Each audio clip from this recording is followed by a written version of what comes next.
Can you see the difference between these two plays? If not, that's what we will go over. The Bucks are all out committed to forcing Tatum and Brown left and funneling to Giannis and Brook at the rim, and the Celtics adjusted to this drop coverage in Game 2.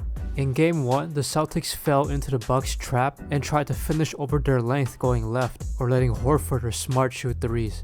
But in Game 2, instead of being baited into tough shots, they were patient, and when they collapsed the defense in the paint, instead of taking the first open three like they did in Game 1, they noticed how in Game 1, the Bucks were closing out very wide, almost enticing them to drive. But this is the new way to close out in the NBA, because you don't want to foul jump shooters. So in Game 2, they attacked those closeouts, forcing the Bucks to scramble to rotate, creating confusion and not letting the Bucks dictate their shots. And when they drove those closeouts, Tatum and Brown took a page from Steph Curry and relocated, giving them more open threes and letting their better shooters take those open threes. So in Game 3, look for the Bucks to close out more square, stay down on pump fakes, and be cognizant of the relocations after drives.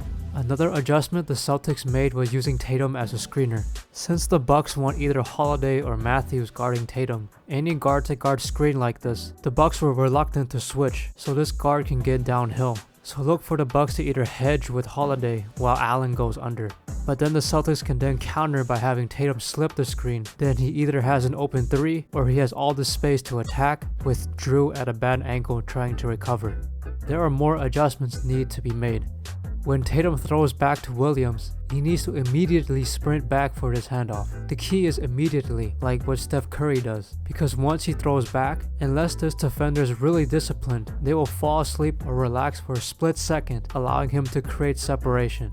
Here Tatum waits a split second before coming off, so Holiday has time to recover. If he goes immediately, now he gets separation on this handoff, so he can shoot the three if Brook doesn't step up. Another simple adjustment Tatum can make is snaking the ball screen, very similar to what Chris Paul does. They did do it in Game 2, but they missed some key details. If you look at how CP3 did it against the Bucks, the strong side occupies its defenders with some kind of screen, so it frees up more space to operate. So if the Bucks do that in Game 3, along with snaking it to the mid-range instead of the 3, and Williams sealing Drew as he rolls, this will put pressure on Brook to either keep dropping and give up the mid-range, or switch and now they have a mismatch, because you have to worry about Williams rolling too.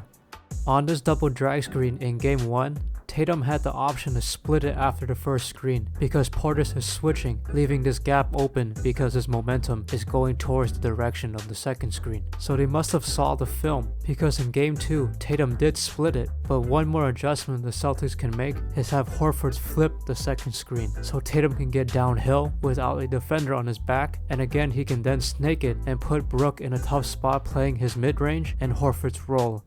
If I'm Tatum and Brown, I have to use the mid-range to have continued success against the Bucks and other elite defensive teams.